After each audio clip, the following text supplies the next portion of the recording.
Hello, I'm Santiago Fajardo, and I am a committee chair at the Iowa Youth Congress, which is a service organization dedicated to helping youth become advocates in our state government.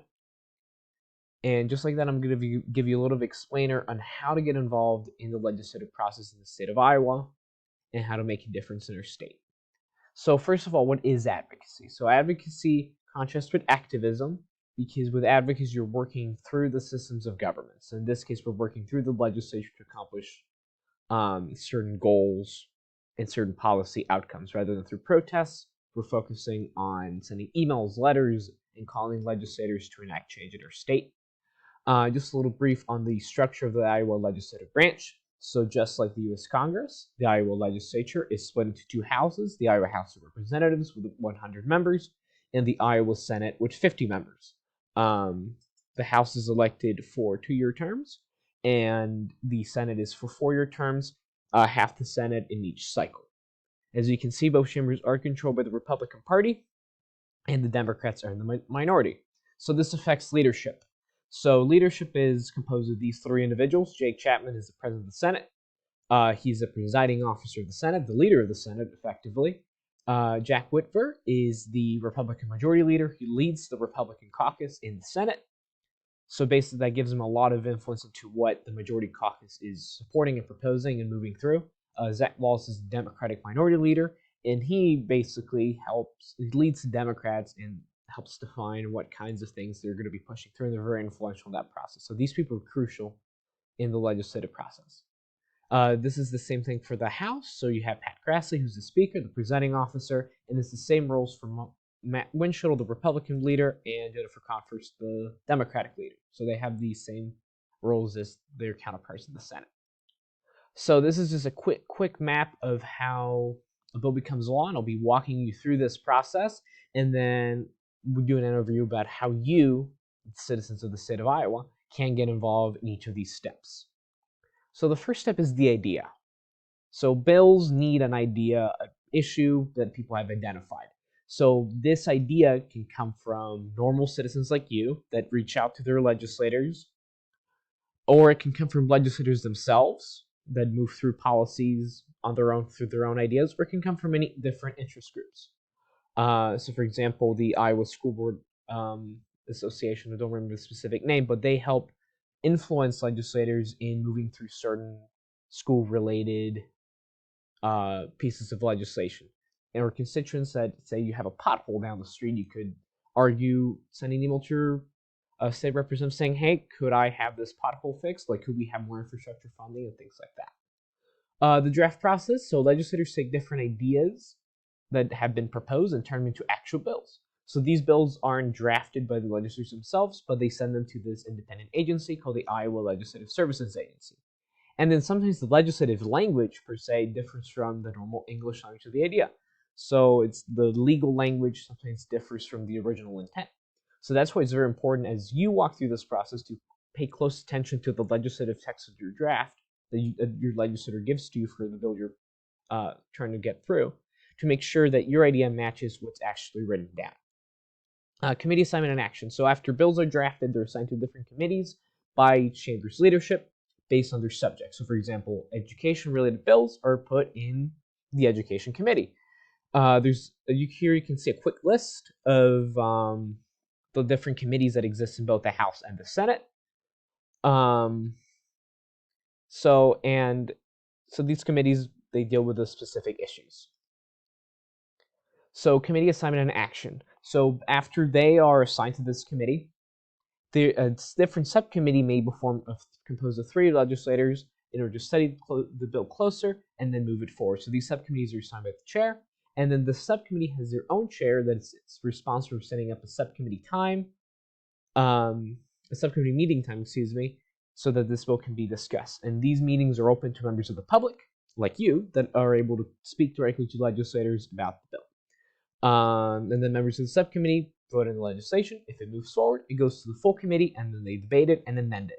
And if it's approved by that larger committee, it moves forward to the full chamber. So floor debate. This is when it's at the full chamber. Members debate the merits of the legislation prior to the vote. Amendments can be filed, introduced, and voted on before the full chamber. And members of the public can't participate in public debates, but they can watch the proceedings, and they can reach out to legislators through email or meeting them in person at the state capitol and voice their concerns throughout this process. So just a quick little thing extra on amendments. So legislators may introduce an amendment when it's up for debate, and they have to be voted on by the full chamber. So the vote, once the debate concludes, the full chambers must vote on the legislation, whether to pass it or fail it. They need a simple majority to pass. Constitutional amendments are very difficult to pass, but they can't pass. They just need to be passed in 2 separate general assemblies. And then they have to be voted on by the general public of Iowa. So there is an extra component for citizens to get involved through constitutional amendments. So the second chamber is when the bill is approved by one chamber, it goes to the second one. And they have to go through the exact same procedure. That's why it's very difficult for bills to move through. So that's going to be something to be mindful about. Most bills don't survive because it's such a complicated process and they got to go through it twice. If it passes through both chambers, now the governor of Iowa can either sign the bill into law or veto it. If the governor signs the bill, then it becomes law. But if the governor vetoes it, then 2/3 of both chambers must vote in favor to override the governor's veto. It's very difficult to do, but it can be done. And it's a step in the legislative process. So now you're wondering, how do I get involved? How do I reach out to my legislators in each of these steps? So there's 2 main ways to go about it. So you can either be present at the state capitol and speak to them directly and in person, or you can reach out to them through emails, through phone calls, and things like that. So how to reach out to legislators the electronic way? Well, you must access the State of Iowa legislative website, and that's going to help you find different information about legislators' contact information that you can then use to reach out to them about your concern. So my good friend Noah Aggie is going to explain to you a little bit about how to find this information and how to even find who your legislator is. As Santi just said, my name is Noah Aggie, and I'm going to help you navigate the Iowa legislature website so that you're able to find out who your representatives are and how you can contact them. So first, you're going to click on the tab at the very top titled Legislators. And once you get to here, you'll see a list of links. And the first link is what you want, find your legislator. After clicking on that, you'll have a little box that you can type in. And what you would need to type in is your address. So right now we have the link to the Iowa Capitol building up, and we'll search for that and see who the representatives for that area is. And you can see the senators and the representatives for that area. And so if you click on the name, you'll get to the screen giving important information such as their contact information, such as email and phone, and any committees they're on, bills they've introduced, etc. And but going back to that previous tab, you'll see a little tab at the next to the word "Find By" called Interactive Map. And we already have it pulled up, so as the map can load slowly sometimes. But once you're on the map, you can click on any area, and you'll find out who the representatives are in that area. And so right here, you can get to the people I just mentioned, and you can click on their names and get to any information. Thank you very much, Noah. All right, so now that you're back with me, I'll give you a quick show into how you can reach out to them in person at the state capitol itself. So when the legislature is currently in session, which is the first few months of the year up until around mid-April, so legislators can be found at the Iowa State Capitol Monday through Thursday. Thursday is typically a half day, so you're more than likely to see them Thursday morning. So you can request them out of chamber via legislative pages. There'll be some little sheets at the entrance of each chamber. We can fill out what legislator you're trying to reach and why you want to reach them. And they'll come out of the chamber or take a message, and you can talk to them directly about the concerns that you might have about anything going on in your state. So if we go back to the panel example, if you want the state to be funding infrastructure more, then you can contact your legislator directly in person through that. And remember, these are normal people as well. So don't be afraid about talking one-on-one with them. They are not going to attack you. They're here to listen to you. They're here to serve you. You're ultimately their constituent, and their job is essentially to listen to you and to understand your concerns. So moving forward of how to reach out to legislators, this is a special case that I mentioned earlier when we talked about subcommittees. So during subcommittees, members of the public can weigh in on legislation through public comment. Currently, the Iowa Senate allows public comment either through Zoom or via being there in person. However, the Iowa House only allows public comment in person. Both chambers do allow members of the public to log a public comment through the Iowa Legislature website. Unfortunately, the legislature is not in session, so we can't show you the way how to log that public comment since we don't have bills in subcommittee currently. But we can show you how to track legislation, how to find legislation, how to access the actual text of legislation that will be useful as you work through the legislative process. So Noah will show you how to get that. Hello, it's Noah back again, and now I'm going to show you how to find out specific pieces of legislation. And so first, starting at the home screen again, you click on the tab at the top titled Legislation.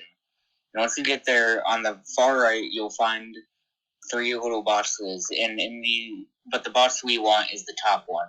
And this is how you search for bills. And so you can search for bills in 2 ways, either by keyword, in which you can search up any word and find a list of bills with that keyword mentioned.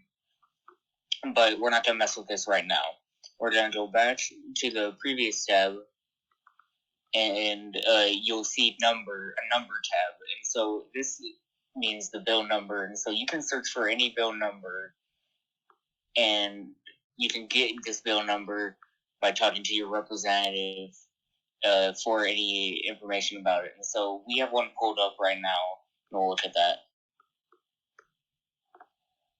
And so once you click on a bill to find out more about it, you can see the bill histories, and such as when it was introduced, what committee it was on, and if it had a subcommittee, what subcommittee it is on, and any meetings that could be taking place with the time. In addition to that, you can also see the text of the bill, and so you can get the finer details of the legislation that could impact your life. All right, thank you, Noah. Okay, so now we're going to be moving forward. Like, why? What is the purpose of all this? Why should I care about getting involved in the legislative process, and why should I care about the bills going through the legislature? So basically, state legislatures in this country are incredibly powerful. They affect things that affect our daily lives. One of the main things is things such as our voting rights. States determine election laws. The Constitution empowers them to do so. They also determine things like what can be taught in schools, things like that, and like the materials they're going to be going through, funding for schools across their state, and that is incredibly important. It affects millions of kids thousands of kids across their state, and ultimately millions in the future.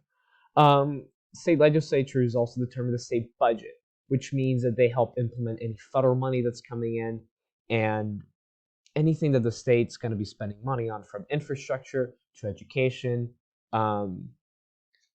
to things that affect our daily lives in the state. So this is why should we care. It fulfills incredibly important functions in our system of government and affect things in our daily lives. So this is just a quick summary of different resources you can access. So the main one is going to be the Iowa Legislature website. This will give you all the information that you need on bills, your legislators, and things like that. And you can also follow bills through there and subscribe to those bills and get different information on them. An organization that I'm involved in that is useful, especially for youth looking to get involved in the legislative process, is Iowa Youth Congress. I have provided the link there. We focus on advocacy and helping enact change in the state legislature, just as I described, but through using the voice of youth and making that voice heard, which is incredibly important. But it's a useful resource to get involved in. So that is all I have for this video. I hope it was informative. If you have any questions, put those in the comments and I'll go through and answer that. But yeah, that's the presentation. Thank you very much.